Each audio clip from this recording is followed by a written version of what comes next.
And then one of the things I'm most excited about learning is from this guy who's actually, as an investor, he says, look, I was doing what you were doing like a year or two ago, and it's really for the birds. I have my license, but I'm not representing anyone ever. I'm just going after it as an investment, you know, New Niche University thing, and he's pitching and all that.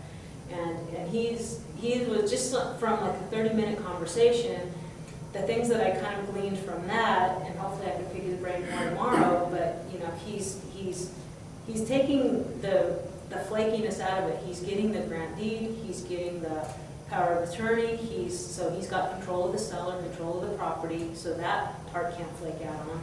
The buyers, he's having them, so he's tying it up, working the short sale, at the same time he's advertising it for sale by owner and getting buyers lined up and then having non-refundable deposits, right? So a buyer can't disappear so easily. That's what a lot of times, we have deals put together, we bend over backwards and the buyer just goes, never mind. And we're like, now I'm out of time, you know? Oh gosh, in fact on Lorraine that closed last week, I mean, these little pansy buyers, I swear. I mean, I had to go and guarantee the appraisal and the inspection. I put $750 in escrow. I said, look, if I don't procure the short sale approval and it's my fault that escrow doesn't close, I'll pay for the appraisal and the inspection. But you need to get going because we don't have any more time. We have to close. So don't delay. But, you know, a lot of times it's taking sort of that maverick kind of attitude to get these deals to come together. But then he's also taking control of the appraisal. So he's getting his contractors, and getting a licensed contractor or two to come to the property and make these very detailed lists of all the repairs that need to be made so that when he's presenting it to the bank, and more importantly, when the BPO comes by, or the appraiser, he can say, look, I know you're doing your own stuff, but I just wanted you to have this, you know, here's the list of repairs, and that's the hard part. I mean, someone like me, I'm doing BPOs once in a while on the other side of it, and I know that I'm not an expert. If I go through and say, that'll cost about $3,000, oh, that'll cost about $10,000, I don't know.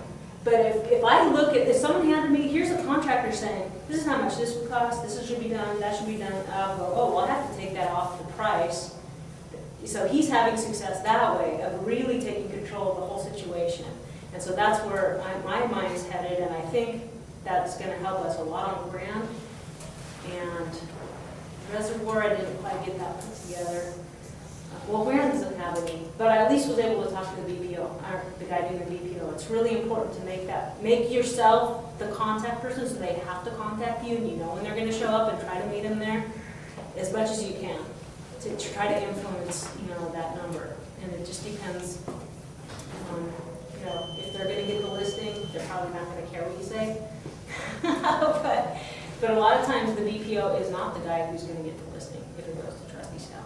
It's someone like me who, you know, came up on the list.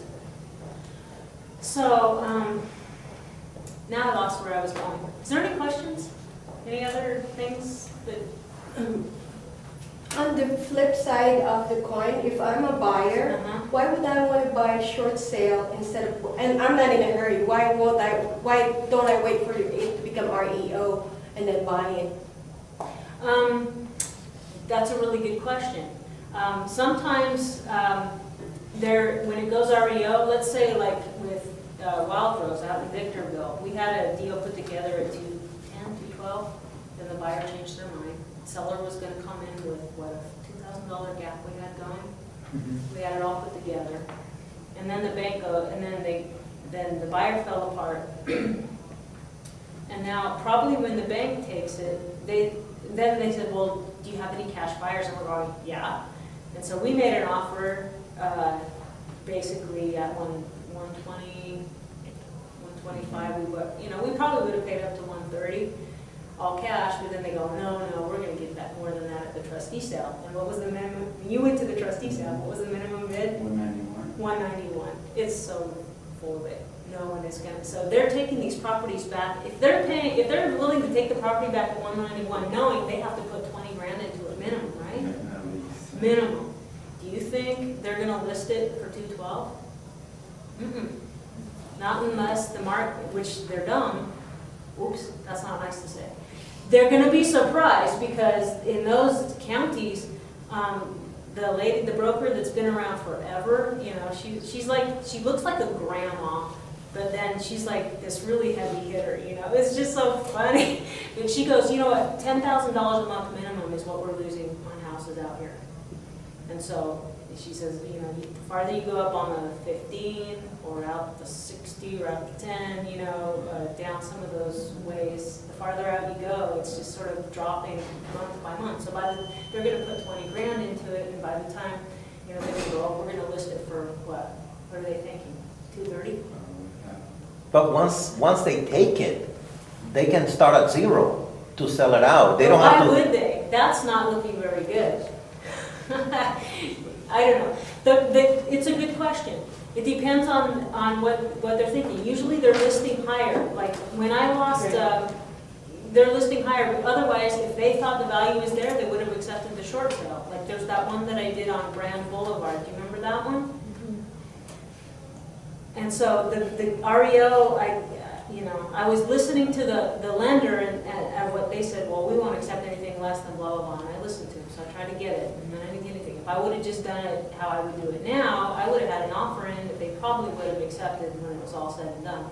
Because when I talked to the REO guy who brought it after me, I said, hey, guess what? But he says, oh God, I'm going to have to get them down on this price because I see what they want. So I actually said, here's the information I have, here's the offers or the interested parties that I've had, go for it. But they're saying that they're going, oh, they're trying to get the lenders down on the price that they want to list it at all the time. To get an answer to your question, it might not be better, but right now, a lot of the agents, they don't want to make offers on a short sale because they'd rather have their buyer close on something they know they're getting a paycheck in the next 30 days. The only advantage is if they're willing to hang out with that uncertainty if they're going to get something 10% below market now, as opposed to maybe they'll list it at the same, if they really like that property, there's a chance to get it in LA County at 10% below market value.